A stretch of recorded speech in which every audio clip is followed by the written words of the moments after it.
know he'd like to see them on me. Diana pursed up her lips, put her black head on one side critically, and finally pronounced in favor of the beads, which were thereupon tied around Anne's slim, milk-white throat. "There's something so stylish about you, Anne," said Diana, with unenvious admiration. "You hold your head with such an air. I suppose it's your figure.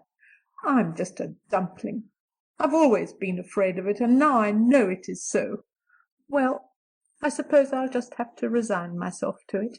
"But you have such dimples," said Anne, smiling affectionately into the pretty, vivacious face so near her own. "Lovely dimples, like little dents in cream. I have given up all hope of dimples. My dimple dream will never come true, but so many of my dreams have that I mustn't complain. Am I all ready now?"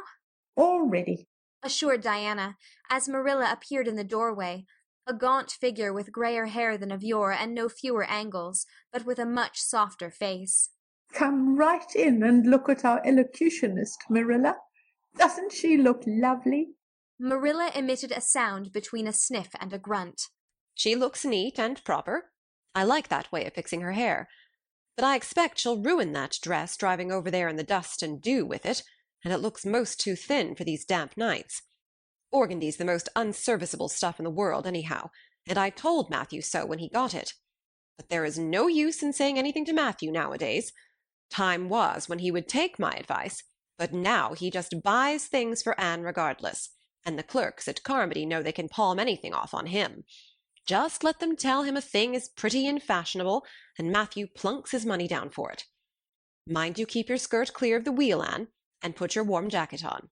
Then Marilla stalked downstairs, thinking proudly how sweet Anne looked, with that one moonbeam from the forehead to the crown, and regretting that she could not go to the concert herself to hear her girl recite. "I wonder if it is too damp for my dress," said Anne anxiously. "Not a bit of it," said Diana, pulling up the window blind. "It's a perfect night, and there won't be any dew. Look at the moonlight." "I'm so glad my window looks east into the sun rising," said Anne, going over to Diana. "It's so splendid to see the morning coming up over those long hills and glowing through those sharp fir tops. It's new every morning, and I feel as if I washed my very soul in that bath of earliest sunshine. Oh, Diana, I love this little room so dearly.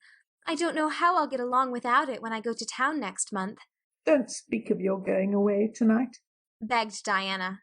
"I don't want to think of it. It makes me so miserable. And I do want to have a good time this evening. What are you going to recite, Anne? And are you nervous?" "Not a bit. I've recited so often in public I don't mind at all now. I've decided to give The Maiden's Vow. It's so pathetic. Laura Spencer is going to give a comic recitation, but I'd rather make people cry than laugh." "What will you recite if they encore you?"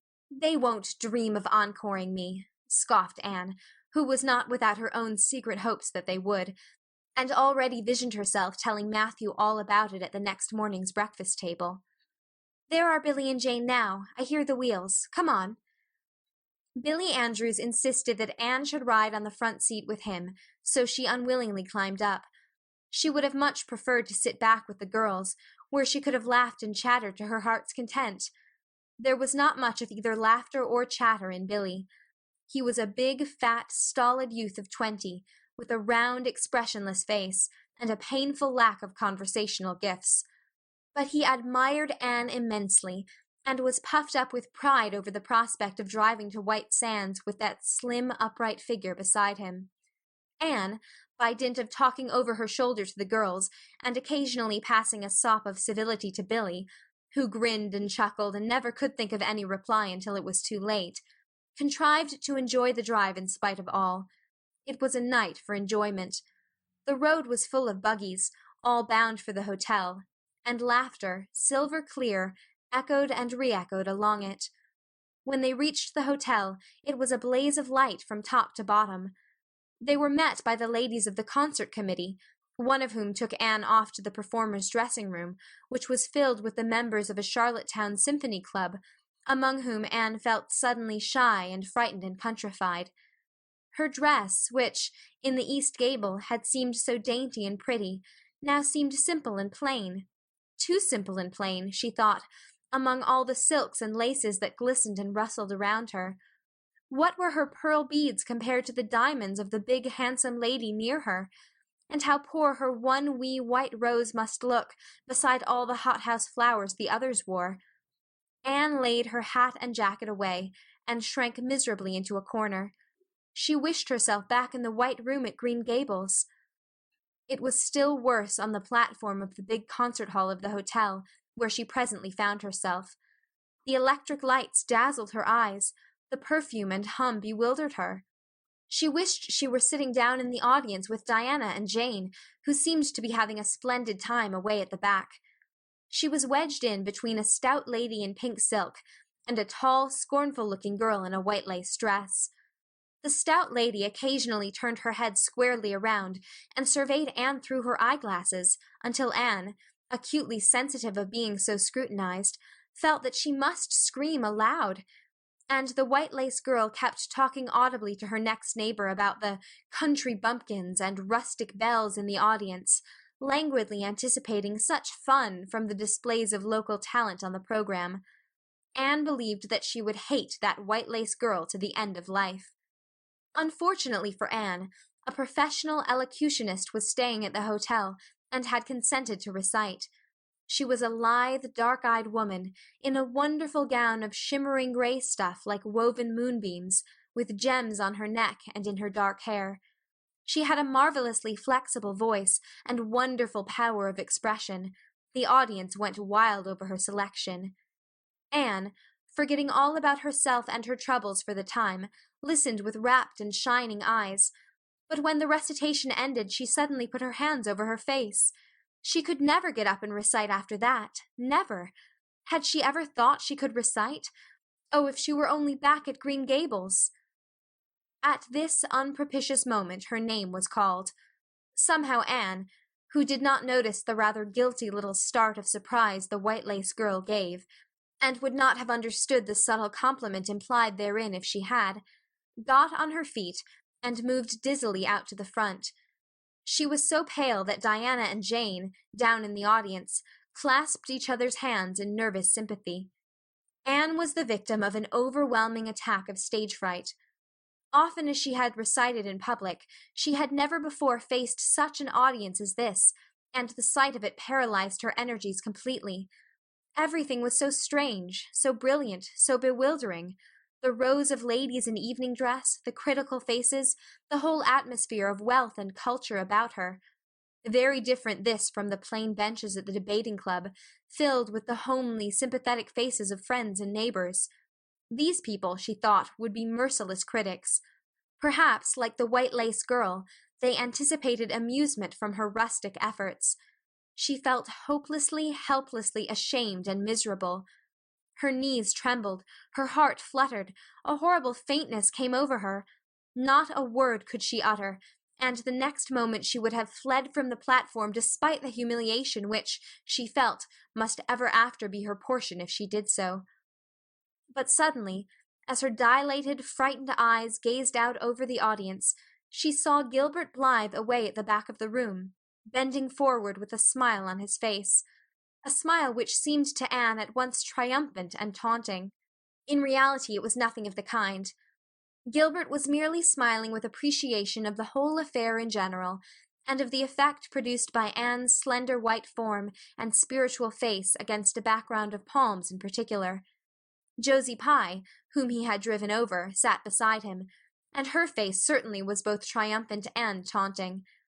But Anne did not see Josie, and would not have cared if she had. She drew a long breath and flung her head up proudly, courage and determination tingling over her like an electric shock. She would not fail before Gilbert Blythe. He should never be able to laugh at her, never, never. Her fright and nervousness vanished, and she began her recitation, her clear, sweet voice reaching to the farthest corner of the room without a tremor or a break. Self-possession was fully restored to her, and in the reaction from that horrible moment of powerlessness, she recited as she had never done before. When she finished, there were bursts of honest applause. Anne, stepping back to her seat, blushing with shyness and delight, found her hand vigorously clasped and shaken by the stout lady in pink silk. My dear, you did splendidly. She puffed. I've been crying like a baby. Actually, I have. They're encoring you. They're bound to have you back. Oh, I can't go, said Anne confusedly. But yet, I must, or Matthew will be disappointed. He said they would encore me. Then don't disappoint Matthew, said the pink lady, laughing. Smiling, blushing, limpid-eyed, Anne tripped back and gave a quaint, funny little selection that captivated her audience still further. The rest of the evening was quite a little triumph for her. When the concert was over, the stout pink lady, who was the wife of an American millionaire, took her under her wing and introduced her to everybody, and everybody was very nice to her. The professional elocutionist, Mrs. Evans, came and chatted with her, telling her that she had a charming voice and interpreted her selections beautifully. Even the white-lace girl paid her a languid little compliment. They had supper in the big, beautifully decorated dining room. Diana and Jane were invited to partake of this also, since they had come with Anne, but Billy was nowhere to be found, having decamped in mortal fear of some such invitation. He was in waiting for them with the team, however, when it was all over, and the three girls came merrily out into the calm, white moonshine radiance. Anne breathed deeply, and looked into the clear sky beyond the dark boughs of the firs. Oh, it was good to be out again in the purity and silence of the night. How great and still and wonderful everything was, with the murmur of the sea sounding through it, and the darkling cliffs beyond like grim giants guarding enchanted coasts. Hasn't it been a perfectly splendid time? Sighed Jane as they drove away. I just wish I was a rich American and could spend my summer at a hotel and wear jewels and low-neck dresses and have ice cream and chicken salad every blessed day.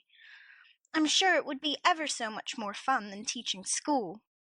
Anne, your recitation was simply great, although I thought at first you were never going to begin. I think it was better than Mrs. Evans. Oh, no, don't say things like that, Jane, said Anne quickly, because it sounds silly. It couldn't be better than Mrs. Evans's, you know, for she is a professional, and I'm only a schoolgirl with a little knack of reciting. I'm quite satisfied if the people just liked mine pretty well. I've a compliment for you, Anne, said Diana. At least I think it must be a compliment because of the tone he said it in. Part of it was, anyhow. There was an American sitting behind Jane and me, such a romantic-looking man, with coal-black hair and eyes. Josie Pye says he is a distinguished artist, and that her mother's cousin in Boston is married to a man that used to go to school with him. Well, we heard him say, didn't we, Jane, "Who is that girl on the platform with the splendid Titian hair? She has a face I should like to paint." There now, Anne. But what does Titian hair mean? Being interpreted, it means plain red, I guess, laughed Anne. Titian was a very famous artist who liked to paint red-haired women. Did you see all the diamonds those ladies wore? Sighed Jane. They were simply dazzling. Wouldn't you just love to be rich, girls? We are rich, said Anne staunchly. Why, we have 16 years to our credit, and we're as happy as queens, and we've all got imaginations, more or less. Look at that sea, girls, all silver and shadow and vision of things not seen. We couldn't enjoy its loveliness any more if we had millions of dollars and ropes of diamonds. You wouldn't change into any of those women if you could. Would you want to be that white-lace girl and wear a sour look all your life, as if you'd been born turning up your nose at the world? Or the pink lady, kind and nice as she is, so stout and short that you'd really no figure at all? Or even Mrs. Evans, with that sad, sad look in her eyes. She must have been dreadfully unhappy sometime to have such a look. You know you wouldn't, Jane Andrews. I don't know exactly, said Jane, unconvinced. I think diamonds would comfort a person for a good deal. Well, I don't want to be anyone but myself, even if I go uncomforted by diamonds all my life, declared Anne. I'm quite content to be Anne of Green Gables with my string of pearl beads. I know Matthew gave me as much love with them as ever went with Madame the Pink Lady's jewels. The next 3 weeks were busy ones at Green Gables, for Anne was getting ready to go to Queen's, and there was much sewing to be done, and many things to be talked over and arranged. Anne's outfit was ample and pretty, for Matthew saw to that, and Marilla for once made no objections whatever to anything he purchased or suggested. More, one evening she went up to the east gable with her arms full of a delicate pale green material. Anne, here's something for a nice light dress for you. I don't suppose you really need it. You've plenty of pretty waists. But I thought maybe you'd like something real dressy to wear if you were asked out anywhere of an evening in town, to a party or anything like that. I hear that Jane and Ruby and Josie have got evening dresses, as they call them, and I don't mean you shall be behind them. I got Mrs. Allen to help me pick it in town last week, and we'll get Emily Gillis to make it for you. Emily has got taste, and her fits aren't to be equaled. Oh, Marilla, it's just lovely, said Anne. Thank you so much. I don't believe you ought to be so kind to me. It's making it harder every day for me to go away. The green dress was made up with as many tucks and frills and shirrings as Emily's taste permitted. Anne put it on one evening for Matthew's and Marilla's benefit, and recited the Maiden's Vow for them in the kitchen. As Marilla watched the bright, animated face and graceful motions, her thoughts went back to the evening Anne had arrived at Green Gables, and memory recalled a vivid picture of the odd, frightened child in her preposterous yellowish-brown wincey dress, the heartbreak looking out of her tearful eyes. Something in the memory brought tears to Marilla's own eyes. I declare, my recitation has made you cry, Marilla, said Anne, gaily stooping over Marilla's chair to drop a butterfly kiss on that lady's cheek. Now I call that a positive triumph. No, I wasn't crying over your piece, said Marilla, who would have scorned to be betrayed into such weakness by any poetry stuff. I just couldn't help thinking of the little girl you used to be, Anne. And I was wishing you could have stayed a little girl, even with all your queer ways. You've grown up now, and you're going away, and you look so tall and stylish and so different altogether in that dress, as if you didn't belong in Avonlea at all. And I just got lonesome thinking it all over. Marilla! Anne sat down on Marilla's gingham lap, took Marilla's lined face between her hands, and looked gravely and tenderly into Marilla's eyes. I'm not a bit changed. Not really. I'm only just pruned down and branched out. The real me back here is just the same. It won't make a bit of difference where I go or how much I change outwardly. At heart I shall always be your little Anne, who will love you and Matthew and dear Green Gables more and better every day of her life. Anne laid her fresh young cheek against Marilla's faded one, and reached out a hand to pat Matthew's shoulder. Marilla would have given much just then to have possessed Anne's power of putting her feelings into words, but nature and habit had willed it otherwise, and she could only put her arms close about her girl and hold her tenderly to her heart, wishing that she need never let her go. Matthew, with a suspicious moisture in his eyes, got up and went out of doors. Under the stars of the blue summer night, he walked agitatedly across the yard to the gate under the poplars. Well, now, I guess she ain't been much spoiled, he muttered proudly. I guess my putting in my oar occasional never did much harm after all. She's smart and pretty and loving, too, which is better than all the rest. She's been a blessing to us, and there never was a luckier mistake than what Mrs. Spencer made. If it was luck, I don't believe it was any such thing. It was Providence, because the Almighty saw we needed her, I reckon. The day finally came when Anne must go to town. She and Matthew drove in one fine September morning, after a tearful parting with Diana, and an untearful practical one, on Marilla's side at least, with Marilla. But when Anne had gone, Diana dried her tears and went to a beach picnic at White Sands with some of her Carmody cousins, where she contrived to enjoy herself tolerably well, while Marilla plunged fiercely into unnecessary work and kept at it all day long with the bitterest kind of heartache, the ache that burns and gnaws and cannot wash itself away in ready tears. But that night, when Marilla went to bed, acutely and miserably conscious that the little gable room at the end of the hall was untenanted by any vivid young life, and unstirred by any soft breathing, she buried her face in her pillow, and wept for her girl in a passion of sobs that appalled her when she grew calm enough to reflect how very wicked it must be to take on so about a sinful fellow creature. Anne and the rest of the Avonlea scholars reached town just in time to hurry off to the academy.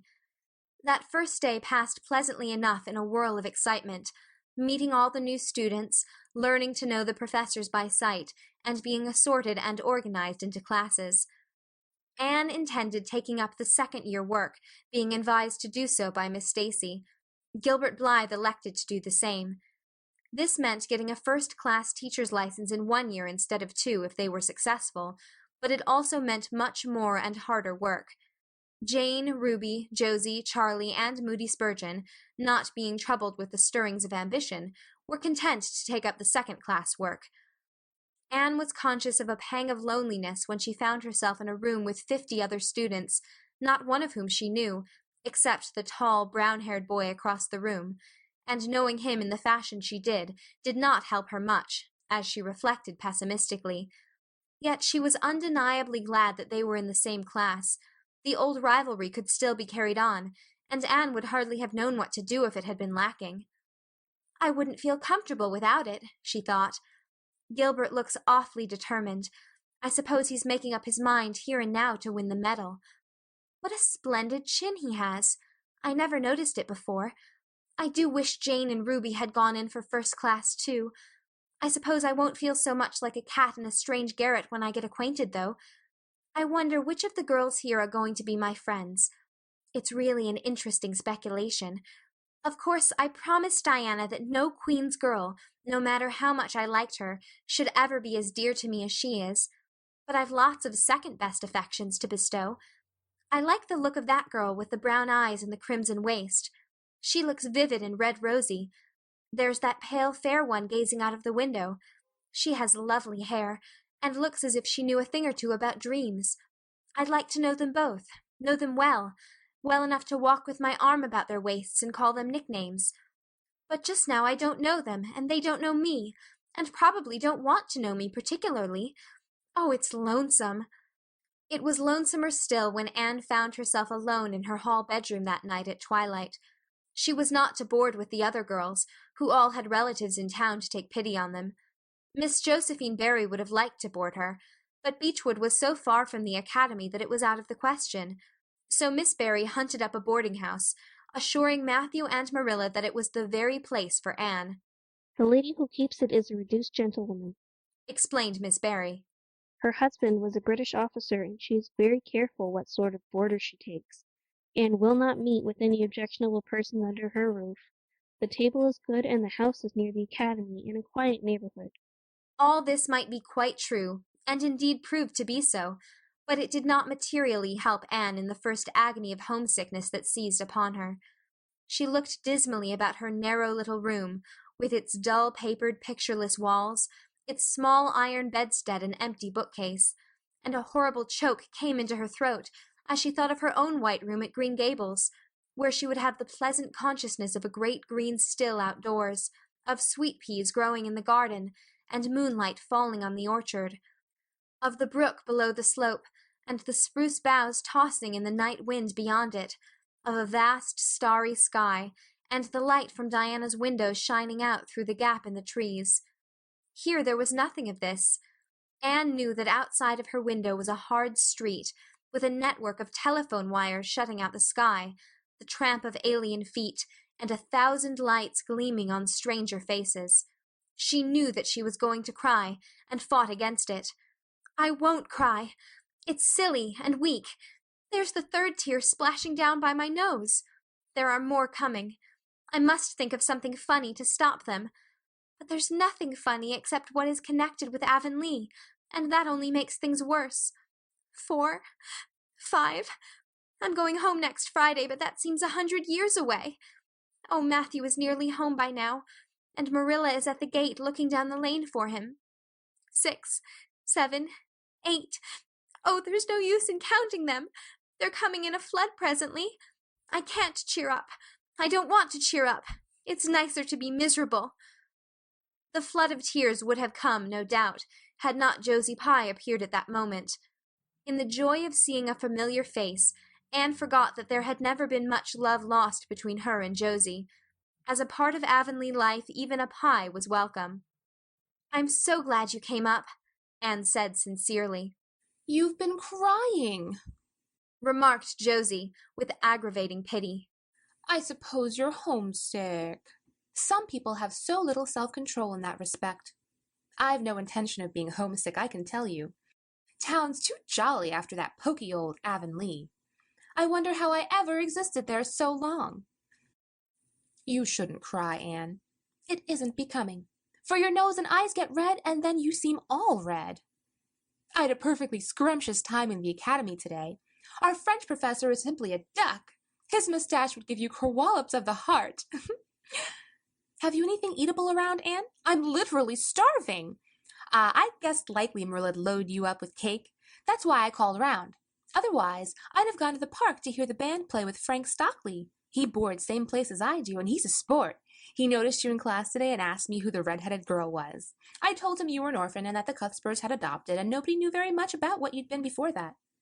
Anne was wondering if, after all, solitude and tears were not more satisfactory than Josie Pye's companionship, when Jane and Ruby appeared, each with an inch of Queen's color ribbon, purple and scarlet, pinned proudly to her coat.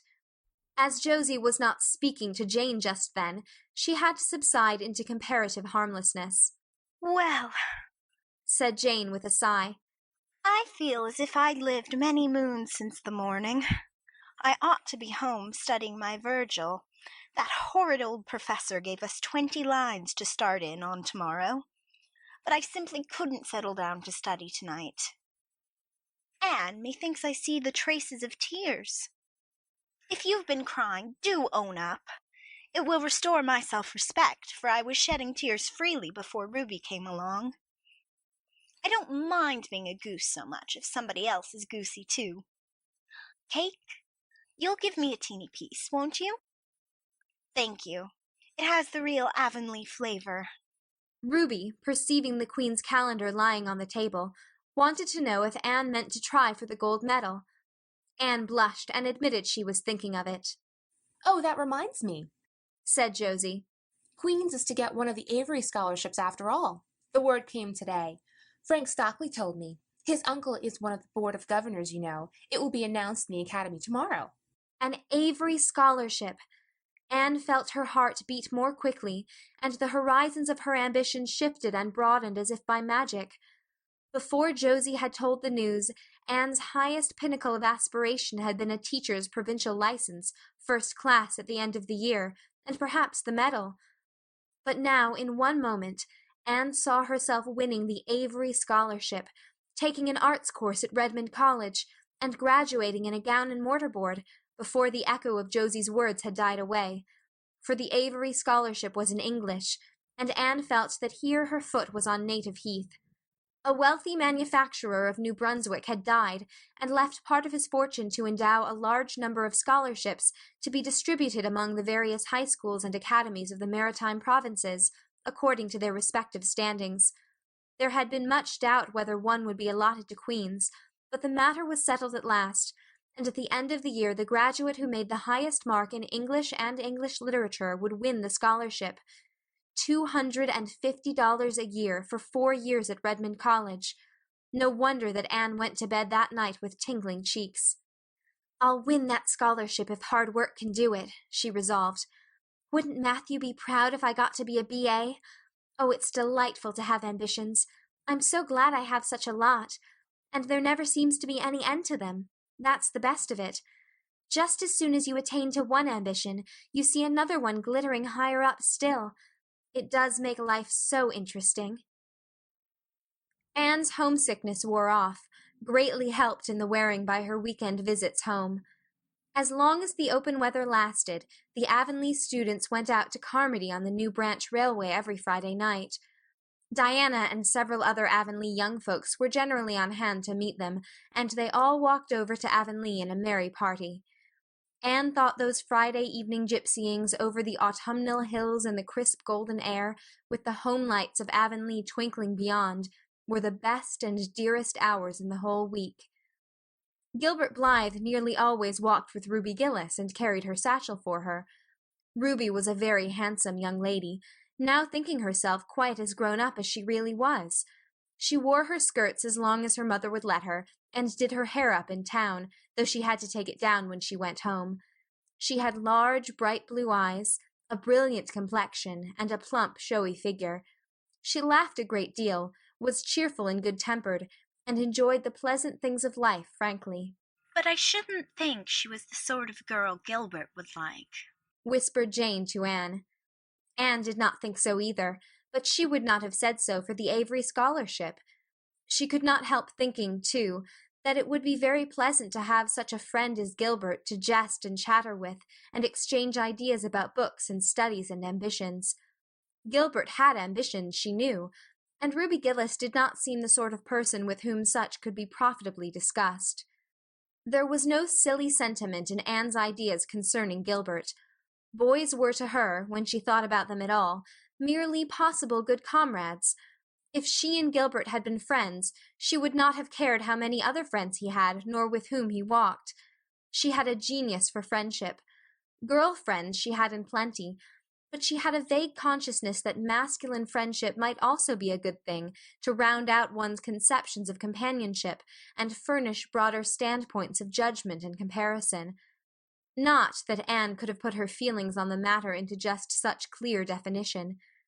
But she thought that if Gilbert had ever walked home with her from the train, over the crisp fields and along the ferny byways, they might have had many and merry and interesting conversations about the new world that was opening around them and their hopes and ambitions therein. Gilbert was a clever young fellow, with his own thoughts about things and a determination to get the best out of life and put the best into it. Ruby Gillis told Jane Andrews that she didn't understand half the things Gilbert Blythe said. He talked just like Anne Shirley did when she had a thoughtful fit on, and for her part, she didn't think it any fun to be bothering about books and that sort of thing when you didn't have to. Frank Stockley had lots more dash and go, but then he wasn't half as good-looking as Gilbert, and she really couldn't decide which she liked best. In the academy, Anne gradually drew a little circle of friends about her, thoughtful, imaginative, ambitious students like herself. With the rose-red girl, Stella Maynard, and the dream girl, Priscilla Grant, she soon became intimate, finding the latter pale, spiritual-looking maiden to be full to the brim of mischief and pranks and fun, while the vivid, black-eyed Stella had a heart full of wistful dreams and fancies, as aerial and rainbow-like as Anne's own. After the Christmas holidays, the Avonlea students gave up going home on Fridays and settled down to hard work. By this time all the Queen's scholars had gravitated into their own places in the ranks, and the various classes had assumed distinct and settled shadings of individuality. Certain facts had become generally accepted. It was admitted that the medal contestants had practically narrowed down to three: Gilbert Blythe, Anne Shirley, and Lewis Wilson. The Avery scholarship was more doubtful, any one of a certain six being a possible winner. The bronze medal for mathematics was considered as good as won by a fat, funny little up-country boy with a bumpy forehead and a patched coat. Ruby Gillis was the handsomest girl of the year at the academy. In the second-year classes, Stella Maynard carried off the palm for beauty, with a small but critical minority in favor of Anne Shirley. Ethel Marr was admitted by all competent judges to have the most stylish modes of hairdressing, and Jane Andrews, plain, plodding, conscientious Jane, carried off the honors in the domestic science course. Even Josie Pye attained a certain preeminence as the sharpest-tongued young lady in attendance at Queen's. So it may be fairly stated that Miss Stacy's old pupils held their own in the wider arena of the academical course. Anne worked hard and steadily. Her rivalry with Gilbert was as intense as it had ever been in Avonlea school, although it was not known in the class at large, but somehow the bitterness had gone out of it.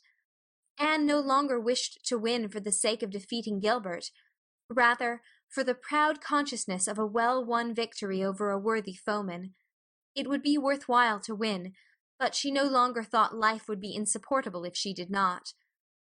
In spite of lessons, the students found opportunities for pleasant times. Anne spent many of her spare hours at Beechwood, and generally ate her Sunday dinners there and went to church with Miss Barry. The latter was, as she admitted, growing old, but her black eyes were not dim, nor the vigor of her tongue in the least abated. But she never sharpened the latter on Anne, who continued to be a prime favorite with the critical old lady. "That Anne girl improves all the time," she said. "I get tired of other girls. There's such a provoking and eternal sameness about them. Anne has as many shades as a rainbow, and every shade is the prettiest while it lasts. I don't know that she is as amusing as she was when she was a child, but she makes me love her, and I like people who make me love them. It saves me so much trouble in making myself love them." Then, almost before anybody realized it, spring had come. Out in Avonlea the Mayflowers were peeping pinkly out on the sere barrens where snow wreaths lingered, and the mist of green was on the woods and in the valleys. But in Charlottetown, harassed Queen's students thought and talked only of examinations. "It doesn't seem possible that the term is nearly over," said Anne. "Why, last fall it seemed so long to look forward to, a whole winter of studies and classes, and here we are with the exams looming up next week.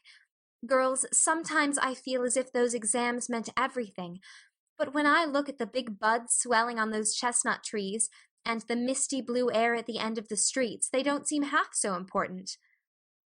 Jane and Ruby and Josie, who had dropped in, did not take this view of it. To them, the coming examinations were constantly very important indeed, far more important than chestnut buds or Maytime hazes. It was all very well for Anne, who was sure of passing at least, to have her moments of belittling them, but when your whole future depended on them, as the girls truly thought theirs did, you could not regard them philosophically. "I've lost 7 pounds in the last 2 weeks," sighed Jane. "It's no use to say don't worry. I will worry. Worrying helps you some. It seems as if you were doing something when you're worrying. It would be dreadful if I failed to get my license after going to Queen's all winter and spending so much money." I don't care, said Josie Pye. "If I don't pass this year, I'm coming back next. My father can afford to send me. Anne, Frank Stockley says that Professor Tremaine said Gilbert Blythe was sure to get the medal and that Emily Clay would likely win the Avery scholarship." "That may make me feel badly tomorrow, Josie," laughed Anne. "But just now I honestly feel that as long as I know the violets are coming out all purple down in the hollow below Green Gables, and that little ferns are poking their heads up in Lover's Lane, it's not a great deal of difference whether I win the Avery or not. I've done my best, and I begin to understand what is meant by the joy of the strife. Next to trying and winning, the best thing is trying and failing. Girls, don't talk about exams. Look at that arch of pale green sky over those houses, and picture to yourself what it must look like over the purply dark beechwoods back of Avonlea." "What are you going to wear for commencement, Jane?" asked Ruby practically. Jane and Josie both answered at once, and the chatter drifted into a side eddy of fashions. But Anne, with her elbows on the window-sill, her soft cheek laid against her clasped hands, and her eyes filled with visions, looked out unheedingly across city roof and spire to that glorious dome of sunset sky, and wove her dreams of a possible future from the golden tissue of youth's own optimism. All the beyond was hers, with its possibilities lurking rosily in the oncoming years, each year a rose of promise to be woven into an immortal chaplet. On the morning when the final results of all the examinations were to be posted on the bulletin board at Queen's, Anne and Jane walked down the street together.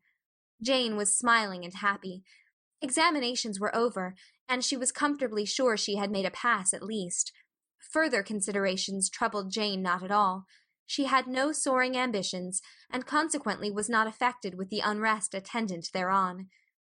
For we pay a price for everything we get or take in this world, and although ambitions are well worth having, they are not to be cheaply won, but exact their dues of work and self-denial, anxiety and discouragement. Anne was pale and quiet. In 10 more minutes she would know who had won the medal and who the Avery. Beyond those 10 minutes there did not seem, just then, to be anything worth being called time. "Of course you'll win one of them anyhow," said Jane, who couldn't understand how the faculty could be so unfair as to order it otherwise. I have no hope of the Avery, said Anne. Everybody says Emily Clay will win it, and I'm not going to march up to that bulletin board and look at it before everybody. I haven't the moral courage. I'm going straight to the girls' dressing room.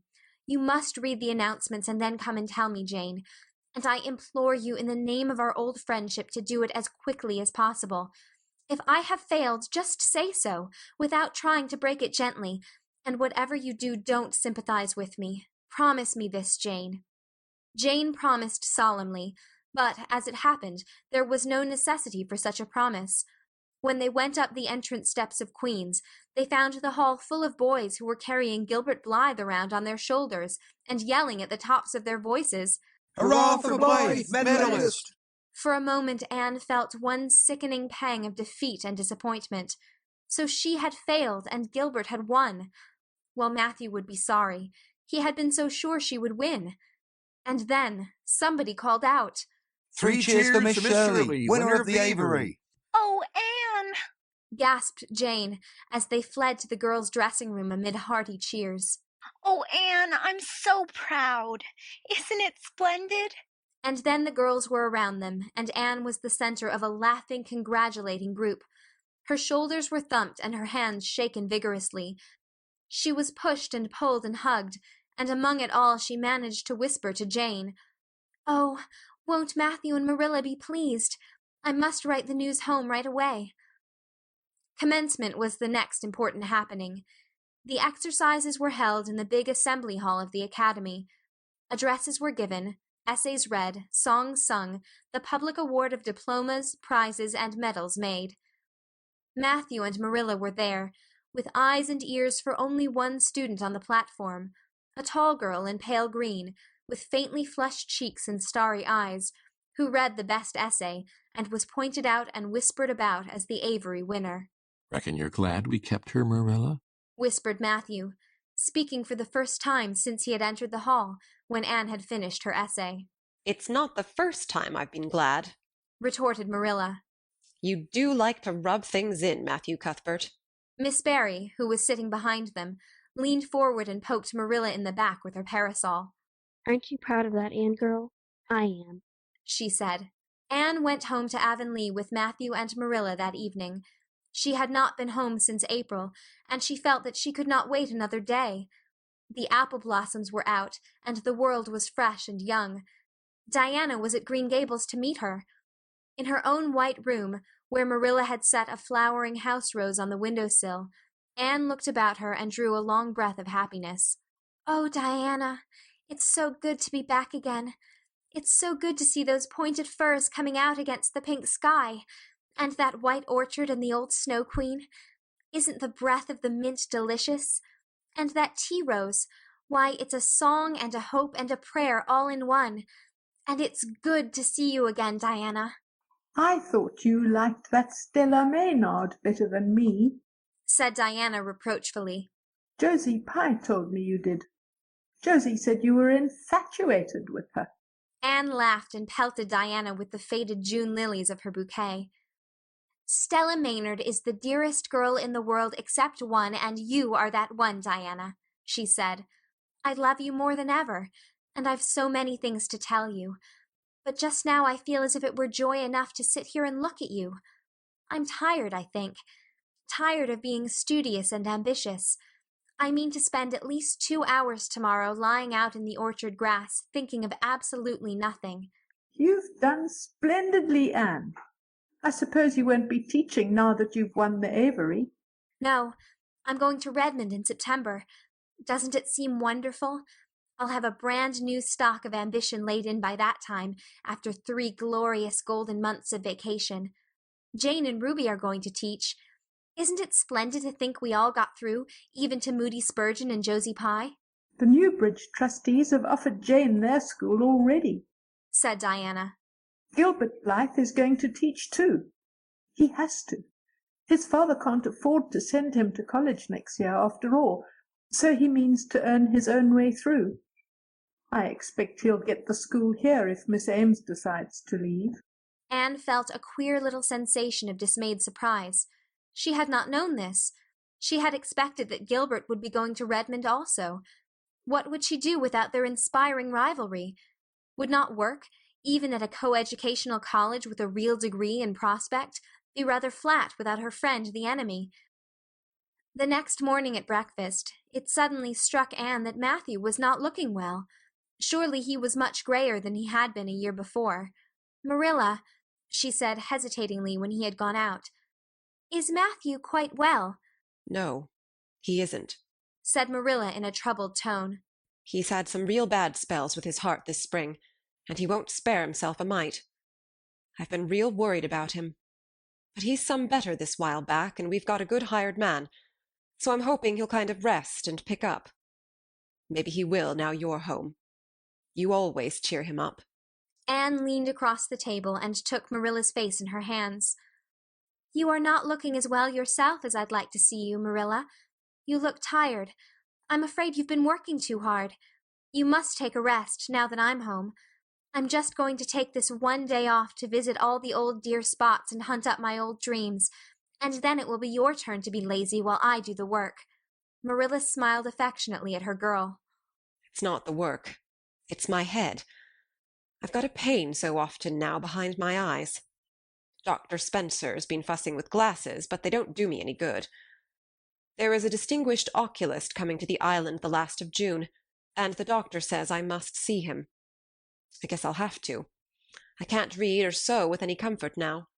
Well, Anne, you've done real well at Queen's, I must say. To take first-class license in 1 year and win the Avery scholarship. Well, well, Mrs. Lynde says pride goes before a fall, and she doesn't believe in the higher education of women at all. She says it unfits them for women's true sphere. I don't believe a word of it. Speaking of Rachel reminds me, did you hear anything about the Abbey Bank lately, Anne? "I heard it was shaky," answered Anne. "Why?" That is what Rachel said. She was up here one day last week and said there was some talk about it. Matthew felt real worried. All we have saved is in that bank, every penny. I wanted Matthew to put it in the savings bank in the first place, but old Mr. Abbey was a great friend of father's, and he'd always banked with him. Matthew said any bank with him at the head of it was good enough for anybody. "I think he has only been its nominal head for many years," said Anne. "He is a very old man. His nephews are really at the head of the institution." Well, when Rachel told us that, I wanted Matthew to draw our money right out, and he said he'd think of it. But Mr. Russell told him yesterday that the bank was all right. Anne had her good day in the companionship of the outdoor world. She never forgot that day. It was so bright and golden and fair, so free from shadow and so lavish of blossom. Anne spent some of its rich hours in the orchard. She went to the Dryad's Bubble and Willowmere and Violet Vale. She called at the manse and had a satisfying talk with Mrs. Allan. And finally, in the evening, she went with Matthew for the cows, through Lover's Lane to the back pasture. The woods were all gloried through with sunset, and the warm splendor of it streamed down through the hill gaps in the west. Matthew walked slowly with bent head. Anne, tall and erect, suited her springing step to his. "You've been working too hard today, Matthew," she said reproachfully. "Why won't you take things easier?" Well, now, I can't seem to, said Matthew, as he opened the yard gate to let the cows through. It's only that I'm getting old, Anne, and keep forgetting it. Well, I've always worked pretty hard, and I'd rather drop in harness. "If I had been the boy you sent for," said Anne wistfully, "I'd be able to help you so much now, and spare you in 100 ways. I could find it in my heart to wish I had been, just for that." Well, now, I'd rather have you than a dozen boys, Anne, said Matthew, patting her hand. Just mind you that, rather than a dozen boys. Well, now, I guess it wasn't a boy that took the Avery scholarship, was it? It was a girl. My girl that I'm proud of. He smiled his shy smile at her as he went into the yard. Anne took the memory of it with her when she went to her room that night, and sat for a long while at her open window, thinking of the past and dreaming of the future. Outside, the Snow Queen was mistily white in the moonshine. The frogs were singing in the marsh beyond Orchard Slope.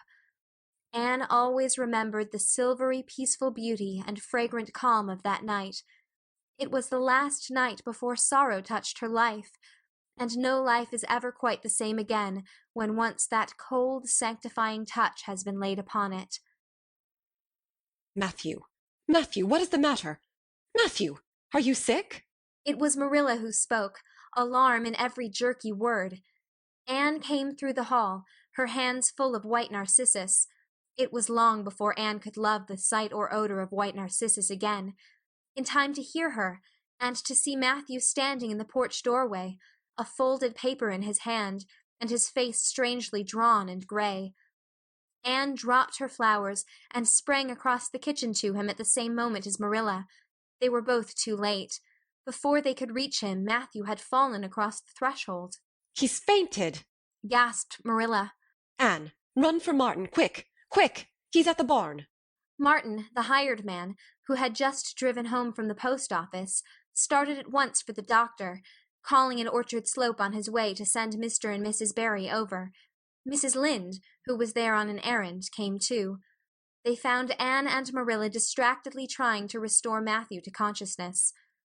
Mrs. Lynde pushed them gently aside, tried his pulse, and then laid her ear over his heart. She looked at their anxious faces sorrowfully, and the tears came into her eyes. "Oh, Marilla," she said gravely, "I don't think we can do anything for him." "Mrs. Lynde, you can't think Matthew is... Anne could not say the dreadful word. She turned sick and pallid. "Child, yes, I'm afraid of it. Look at his face. And you've seen that look as often as I have. You'll know what it means." Anne looked at the still face and there beheld the seal of the Great Presence. When the doctor came, he said that death had been instantaneous and probably painless, caused in all likelihood by some sudden shock. The secret of the shock was discovered to be in the paper Matthew had held, and which Martin had brought from the office that morning.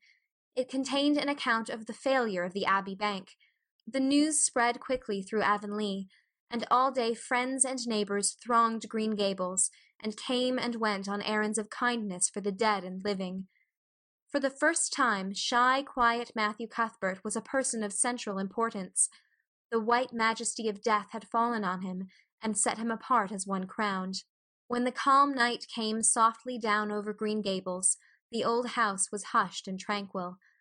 In the parlor lay Matthew Cuthbert in his coffin, his long gray hair framing his placid face, on which there was a little kindly smile as if he but slept, dreaming pleasant dreams.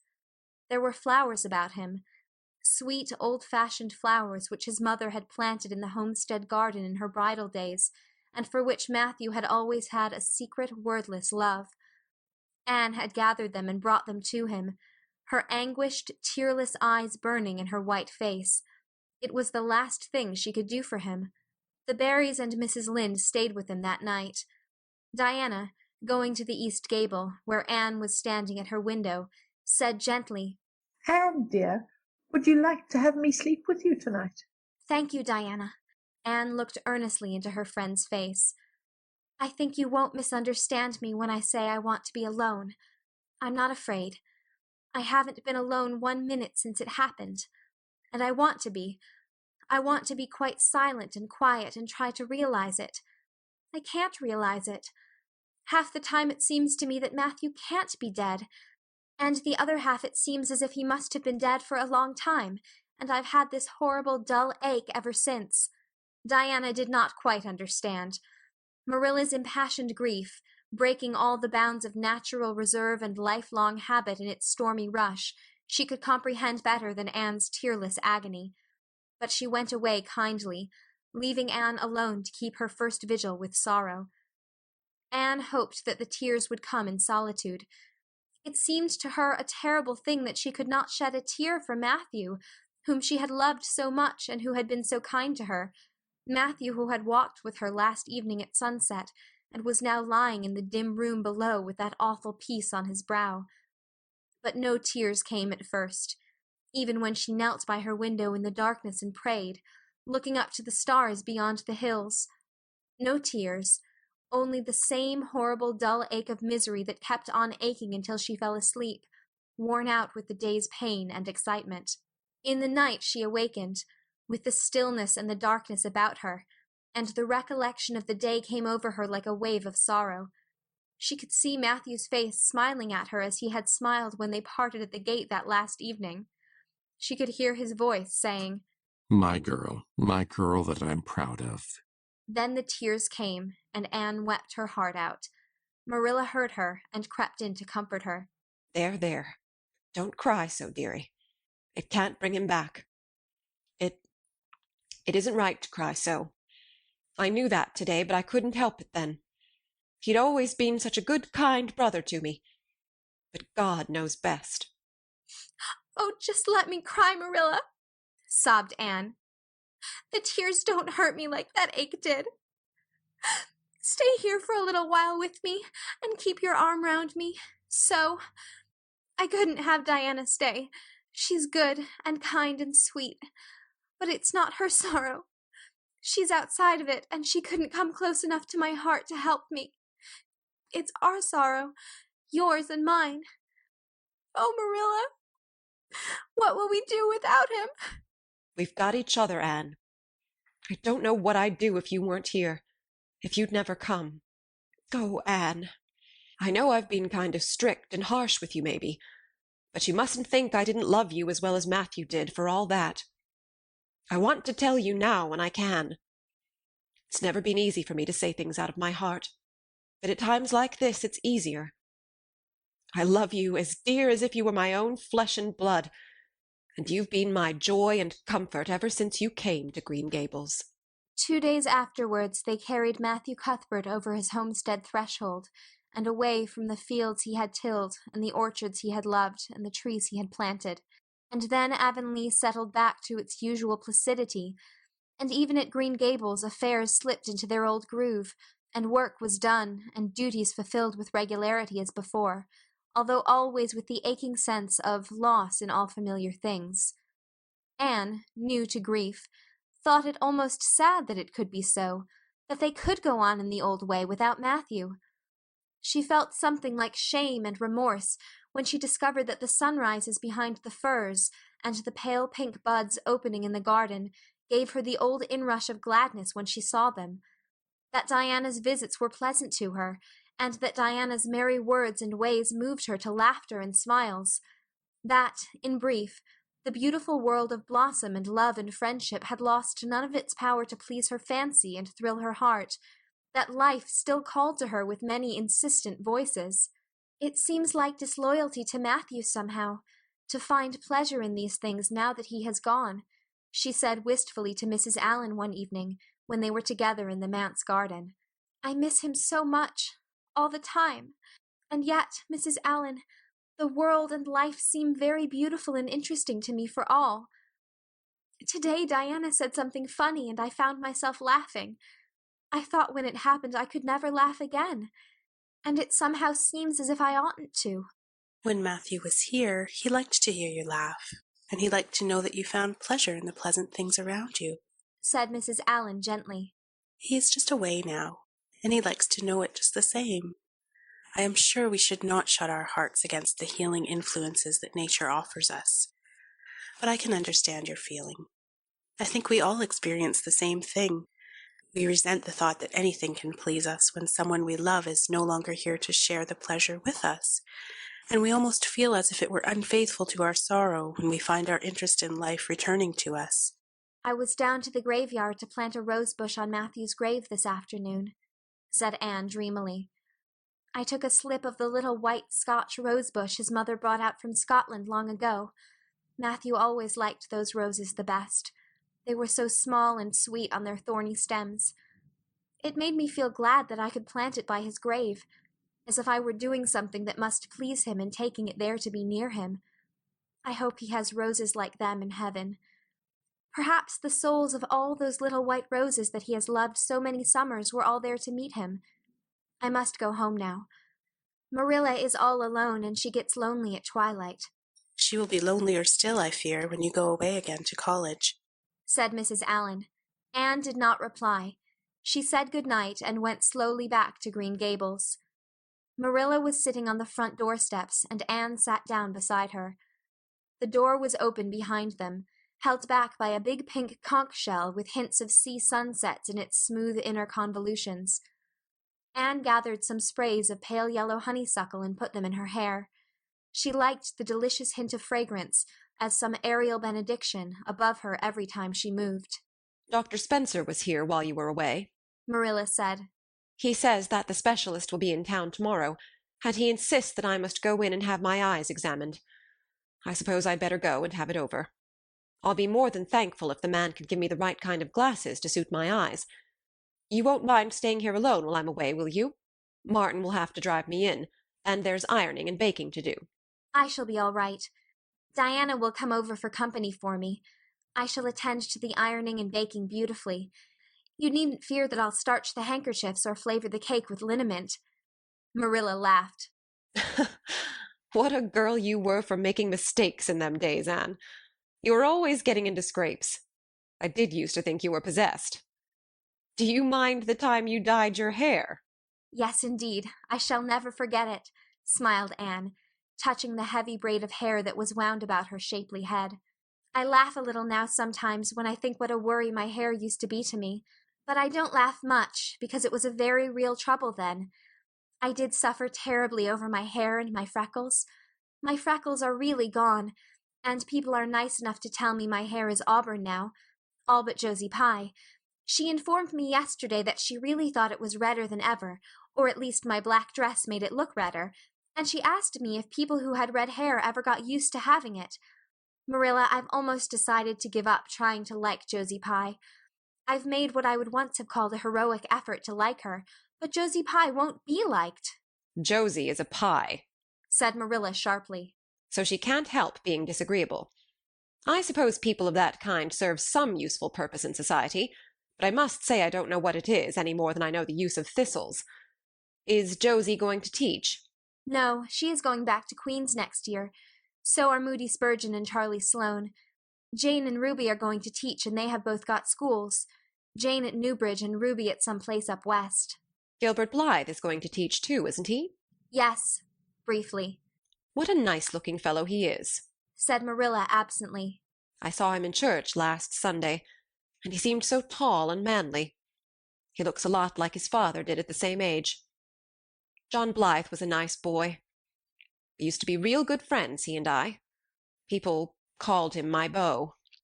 Anne looked up with swift interest.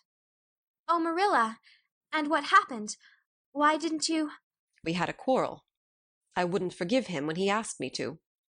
I meant to after a while, but I was sulky and angry, and I wanted to punish him first. He never came back. The Blythes were all mighty independent, but I always felt rather sorry. I've always kind of wished I'd forgiven him when I had the chance. So you've had a bit of romance in your life, too, said Anne softly. Yes, I suppose you might call it that. You wouldn't think so to look at me, would you? But you can never tell about people from their outsides. Everybody has forgot about me and John. I'd forgotten myself, but it all came back to me when I saw Gilbert last Sunday. Marilla went to town the next day and returned in the evening. Anne had gone over to Orchard Slope with Diana, and came back to find Marilla in the kitchen, sitting by the table with her head leaning on her hand. Something in her dejected attitude struck a chill to Anne's heart. She had never seen Marilla sit limply inert like that. Are you very tired, Marilla? Yes. No. I don't know, said Marilla wearily, looking up. I suppose I am tired, but I haven't thought about it. It's not that. Did you see the oculist? What did he say? Asked Anne anxiously. Yes, I saw him. He examined my eyes. He says that if I give up all reading and sewing entirely, and any kind of work that strains the eyes, and if I'm careful not to cry, and if I wear the glasses he's given me, he thinks my eyes may not get any worse, and my headaches will be cured. But if I don't, he says I'll certainly be stone blind in 6 months. Blind! Anne, just think of it. For a minute, Anne, after her first quick exclamation of dismay, was silent. It seemed to her that she could not speak. Then she said bravely, but with a catch in her voice, Marilla, don't think of it. You know he has given you hope. If you are careful, you won't lose your sight altogether, and if his glasses cure your headaches, it will be a great thing." "I don't call it much hope," said Marilla bitterly. "What am I to live for if I can't read or sew or do anything like that? I might as well be blind, or dead. And as for crying, I can't help that when I get lonesome. But there, it's no good talking about it. If you'll get me a cup of tea, I'll be thankful. I'm about done out. Don't say anything about this to anyone for a spell yet, anyway. I can't bear that folks should come here to question and sympathize and talk about it." When Marilla had eaten her lunch, Anne persuaded her to go to bed. Then Anne went herself to the east gable and sat down by her window in the darkness alone with her tears and her heaviness of heart. How sadly things had changed since she had sat there the night after coming home. Then she had been full of hope and joy, and the future had looked rosy with promise. Anne felt as if she had lived years since then, but before she went to bed there was a smile on her lips and peace in her heart. She had looked her duty courageously in the face and found it a friend, as duty ever is when we meet it frankly. One afternoon a few days later, Marilla came slowly in from the front yard where she had been talking to a caller, a man whom Anne knew by sight as Sadler from Carmody. Anne wondered what he could have been saying to bring that look to Marilla's face. "What did Mr. Sadler want, Marilla?" Marilla sat down by the window and looked at Anne. There were tears in her eyes in defiance of the oculist's prohibition, and her voice broke as she said, "He heard that I was going to sell Green Gables, and he wants to buy it." "Buy it? Buy Green Gables?" Anne wondered if she had heard aright. "Oh, Marilla, you don't mean to sell Green Gables?" "Anne, I don't know what else is to be done. I've thought it all over. If my eyes were strong, I could stay here and make out to look after things and manage with a good hired man. But as it is, I can't. I may lose my sight altogether, and anyway, I'll not be fit to run things. Oh, I never thought I'd live to see the day when I'd have to sell my home. But things would only go behind worse and worse all the time, till nobody would want to buy it. Every cent of our money went in that bank, and there's some notes Matthew gave last fall to pay. Mrs. Lynde advises me to sell the farm and board somewhere. With her, I suppose. It won't bring much. It's small and the buildings are old. But it'll be enough for me to live on, I reckon. I'm thankful you're provided for with that scholarship, Anne. I'm sorry you won't have a home to come to in your vacations, that's all. But I suppose you'll manage somehow." Marilla broke down and wept bitterly. "You mustn't sell Green Gables," said Anne resolutely. "Oh, Anne, I wish I didn't have to. But you can see for yourself I can't stay here alone. I'd go crazy with trouble and loneliness. And my sight would go, I know it would." "You won't have to stay here alone, Marilla. I'll be with you. I'm not going to Redmond." "Not going to Redmond?" Marilla lifted her worn face from her hands and looked at Anne. "Why, what do you mean?" "Just what I say. I'm not going to take the scholarship. I decided so the night after you came home from town. You surely don't think I could leave you alone in your trouble, Marilla, after all you've done for me. I've been thinking and planning. Let me tell you my plans. Mr. Barry wants to rent the farm for next year, so you won't have any bother over that. And I'm going to teach. I've applied for the school here, but I don't expect to get it, for I understand the trustees have promised it to Gilbert Blythe. But I can have the Carmody school. Mr. Blair told me so last night at the store. Of course, that won't be quite as nice or convenient as if I had the Avonlea school, but I can board home and drive myself over to Carmody and back, in the warm weather at least. And even in winter I can come home Fridays. We'll keep a horse for that. Oh, I have it all planned out, Marilla, and I'll read to you and keep you cheered up. You shan't be dull or lonesome. And we'll be real cozy and happy here together, you and I." Marilla had listened like a woman in a dream. "Oh, Anne, I could get on real well if you were here, I know. But I can't let you sacrifice yourself so for me. It would be terrible." "Nonsense!" Anne laughed merrily. "There is no sacrifice. Nothing could be worse than giving up Green Gables. Nothing could hurt me more. We must keep the dear old place. My mind is quite made up, Marilla. I'm not going to Redmond, and I am going to stay here and teach. Don't you worry about me a bit." "But your ambitions and—" "I'm just as ambitious as ever. Only I've changed the object of my ambitions. I'm going to be a good teacher, and I'm going to save your eyesight. Besides, I mean to study at home here and take a little college course all by myself. Oh, I've dozens of plans, Marilla. I've been thinking them out for a week. I shall give life here my best, and I believe it will give its best to me in return. When I left Queen's, my future seemed to stretch out before me like a straight road. I thought I could see along it for many a milestone. Now there is a bend in it. I don't know what lies around the bend, but I'm going to believe that the best does. It has a fascination of its own, that bend, Marilla. I wonder how the road beyond it goes, what there is of green glory and soft checkered light and shadows, what new landscapes, what new beauties, what curves and hills and valleys further on. I don't feel as if I ought to let you give it up, said Marilla, referring to the scholarship. But you can't prevent me. I'm 16 and a half, obstinate as a mule, as Mrs. Lynde once told me, laughed Anne. Oh, Marilla, don't you go pitying me. I don't like to be pitied, and there is no need for it. I'm heart glad over the very thought of staying at dear Green Gables. Nobody could love it as you and I do, so we must keep it. You blessed girl, said Marilla, yielding. I feel as if you'd given me new life. I guess I ought to stick out and make you go to college, but I know I can't, so I ain't going to try. I'll make it up to you, though, Anne. When it became noised abroad in Avonlea that Anne Shirley had given up the idea of going to college and intended to stay home and teach, there was a good deal of discussion over it. Most of the good folks, not knowing about Marilla's eyes, thought she was foolish. Mrs. Allan did not. She told Anne so in approving words that brought tears of pleasure to the girl's eyes. Neither did good Mrs. Lynde. She came up one evening and found Anne and Marilla sitting at the front door in the warm, scented summer dusk. They liked to sit there when the twilight came down, and the white moths flew about in the garden, and the odor of mint filled the dewy air. Mrs. Rachel deposited her substantial person upon the stone bench by the door, behind which grew a row of tall pink and yellow hollyhocks, with a long breath of mingled weariness and relief. I declare I'm getting glad to sit down. I've been on my feet all day, and 200 pounds is a good bit for 2 feet to carry around. It's a great blessing not to be fat, Marilla. I hope you appreciate it. Well, Anne, I hear you've given up your notion of going to college. I was real glad to hear it. You've got as much education now as a woman can be comfortable with.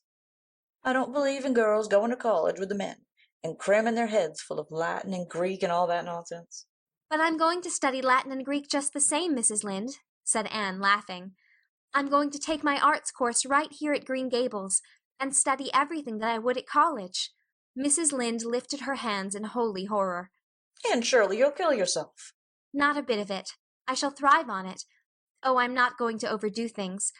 As Josiah Allen's wife says, I shall be medium.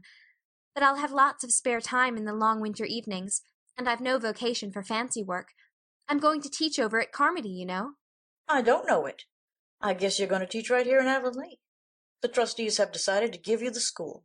Mrs. Lynde, cried Anne, springing to her feet in surprise. Why, I thought they had promised it to Gilbert Blythe. So they did. But as soon as Gilbert heard that you had applied for it, he went to them. They had a business meeting at the school last night, you know, and told them that he withdrew his application and suggested that they accept yours. He said he was going to teach at White Sands. Of course, he knew how much you wanted to stay with Marilla. And I must say, I think it was real kind and thoughtful in him, that's what. Real self-sacrificing, too. For he'll have his board to pay at White Sands, and everybody knows he's got to earn his own way through college. So the trustees decided to take you. I was tickled to death when Thomas came home and told me. I don't feel that I ought to take it, murmured Anne. I mean, I don't think I ought to let Gilbert make such a sacrifice for me. I guess you can't prevent him now. He's signed papers with the White Sands trustees. So it wouldn't do him any good now if you were to refuse. Of course you'll take the school. You'll get along all right now that there are no pies going. Josie was the last of them, and a good thing she was, that's what. There's been some pie or other going to Avonlea School for the last 20 years, and I guess their mission in life was to keep school teachers reminded that Earth isn't their home. Bless my heart, what does all that winking and blinking at the Barry Gable mean? Diana is signaling for me to go over, laughed Anne. You know we keep up the old custom. Excuse me while I run over and see what she wants." Anne ran down the clover slope like a deer, and disappeared in the furry shadows of the haunted wood. Mrs. Lynde looked after her indulgently. "There's a good deal of the child about her yet in some ways." "There's a good deal more of the woman about her in others," retorted Marilla, with a momentary return of her old crispness. But crispness was no longer Marilla's distinguishing characteristic. As Mrs. Lynde told her Thomas that night, "Marilla Cuthbert has got mellow, that's what." Anne went to the little Avonlea graveyard the next evening to put fresh flowers on Matthew's grave and water the Scotch rosebush. She lingered there until dusk, liking the peace and calm of the little place, with its poplars whose rustle was like low, friendly speech, and its whispering grasses growing at will among the graves. When she finally left it and walked down the long hill that sloped to the Lake of Shining Waters, it was past sunset, and all Avonlea lay before her in a dreamlike afterlight, a haunt of ancient peace. There was a freshness in the air, as of a wind that had blown over honey-sweet fields of clover. Home lights twinkled out here and there among the homestead trees. Beyond lay the sea, misty and purple, with its haunting, unceasing murmur. The west was a glory of soft mingled hues, and the pond reflected them all in still softer shadings. The beauty of it all thrilled Anne's heart, and she gratefully opened the gates of her soul to it. "Dear old world," she murmured, "you are very lovely, and I am glad to be alive in you." Halfway down the hill, a tall lad came whistling out of a gate before the Blythe homestead. It was Gilbert, and the whistle died on his lips as he recognized Anne. He lifted his cap courteously, but he would have passed on in silence if Anne had not stopped and held out her hand. "Gilbert," she said, with scarlet cheeks, "I want to thank you for giving up the school for me. It was very good of you, and I want you to know that I appreciate it." Gilbert took the offered hand eagerly. "It wasn't particularly good of me at all, Anne. I was pleased to be able to do you some small service. Are we going to be friends after this? Have you really forgiven me my old fault?" Anne laughed and tried unsuccessfully to withdraw her hand. "I forgave you that day by the pond landing, although I didn't know it. What a stubborn little goose I was. I may as well make a complete confession. I've been sorry ever since." "We're going to be the best of friends," said Gilbert jubilantly. "We were born to be good friends, Anne. You've thwarted destiny enough. I know we can help each other in many ways. You're going to keep up your studies, aren't you? So am I. Come, I'm going to walk home with you." Marilla looked curiously at Anne when the latter entered the kitchen. "Who was that came up the lane with you, Anne?" "Gilbert Blythe," answered Anne, vexed to find herself blushing. "I met him on Barry's Hill." "I didn't think you and Gilbert Blythe were such good friends that you'd stand for half an hour at the gate talking to him," said Marilla with a dry smile. "We haven't been. We've been good enemies. But we have decided that it will be much more sensible to be good friends in the future. Were we really there half an hour? It seemed just a few minutes. But you see, we have 5 years' lost conversations to catch up with, Marilla." Anne sat long at her window that night, companioned by a glad content. The wind purred softly in the cherry boughs, and the mint breaths came up to her. The stars twinkled over the pointed firs in the hollow, and Diana's light gleamed through the old gap. Anne's horizons had closed in since the night she had sat there after coming home from Queen's.